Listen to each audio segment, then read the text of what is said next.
चलिए स्टार्ट करते हैं हम लोग।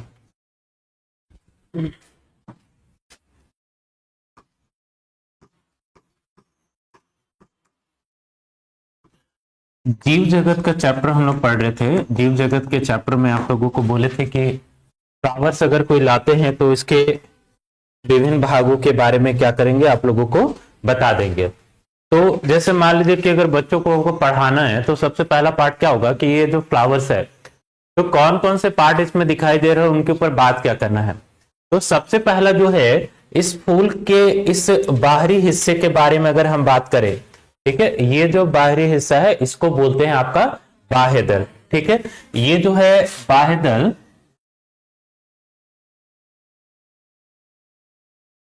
ठीक है, इसको क्या बोलते हैं आपका बाह्य दल। ठीक है, इस बाह्य दल का काम क्या है, कली को सुरक्षा प्रदान करता है। ठीक है, तो ये समझ गए। अब बहुत सारे फलों और सब्जियों में आपको ये बाह्य दल दिखाई देते हैं और बहुत सारे में आपको दिखाई नहीं देते, जैसे बैंगन, टमाटर, इनमें आप स्पष्ट तौर पर इस बाह्य दल को क्या कर सकते हैं, देख सकते हैं। इसके बाद आपके पास आता है कि ये जो है पंखुड़ी, ठीक है, ये जो है हिस्सा, ये क्या है आपका पंखुड़ी का हिस्सा होता है, जो कि क्या करता है कि तितलियों या कीट पतंगों को क्या करता है आपका आकर्षित करने का ये काम करता है। तो ये हैं पंखुड़ियां जो अलग अलग रंगों के विभिन्न विभिन्न प्रकार के डिजाइन के हो सकती हैं। एक ही प्रजाति के फूलों में ये कई रंगों के भी हो सकते हैं, जैसे गुलाब। तो गुलाब पे आपके पास लाल है, सफेद है, पीला है, काला है, हरा है, विभिन्न रंगों के गुलाब यहां पर हो सकते हैं।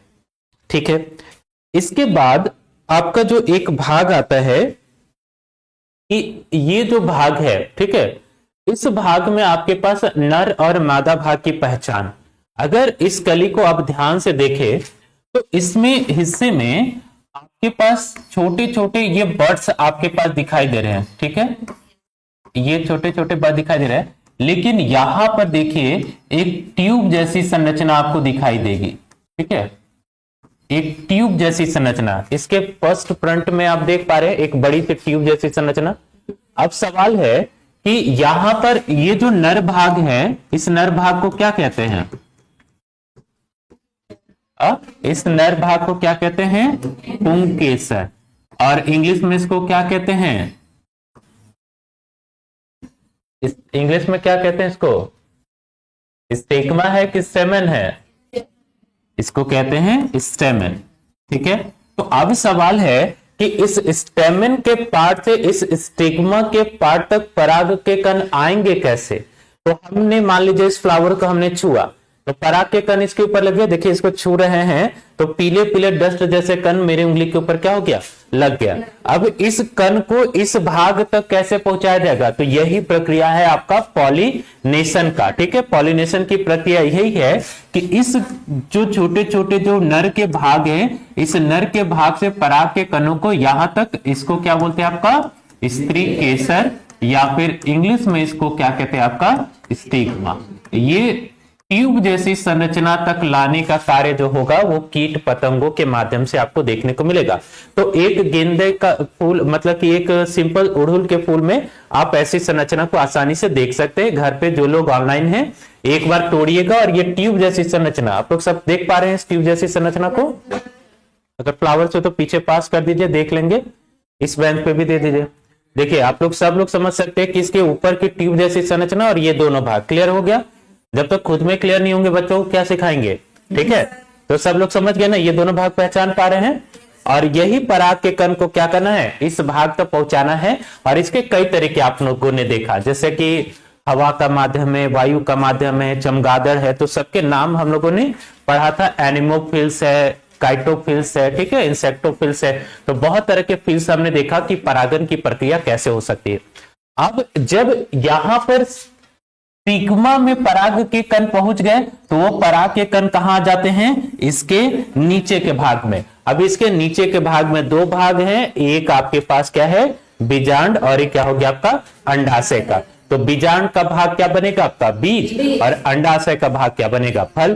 तो अब ये फ्लावर है जो फूल के रूप में है, तो इसमें बीजांड का भाग नहीं है, और मतलब बीजांड का भाग है बट अंडाशय का भाग इसमें नहीं देखने को मिलता है। बल्कि अगर दूसरे कोई फ्लावर्स होंगे तो उन फ्लावर्स में आपके पास बीजांड और अंडाशय, जैसे सनफ्लावर अगर किन्हीं के पास हो तो उसमें लाइए आपको अंडाशय और बीजांड बिल्कुल दोनों भाग आसानी से आपको पहचान करा देंगे। तो कोई दिक्कत है यहाँ पर फ्लावर्स की मॉर्फोलॉजी में? ठीक है, समझ गया ना। चलिए, जो भी लाए हैं थैंक यू उनके लिए। चलिए, अभी क्लियर हो गया। चलिए, तो अब हम लोग बात कर रहे थे फ्लोरा के बाद से, अब हम लोग आज बात करेंगे फ्योना के बारे में, ठीक है, यानी कि जंतु जगत।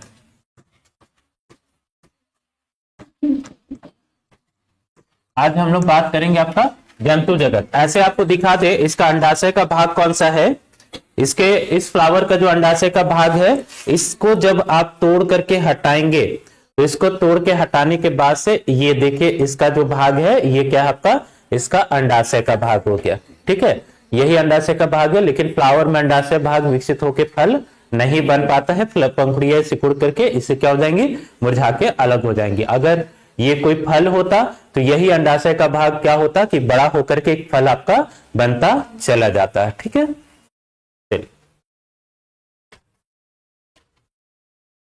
यहां पर ही अंतर हो जाता है ऑफलाइन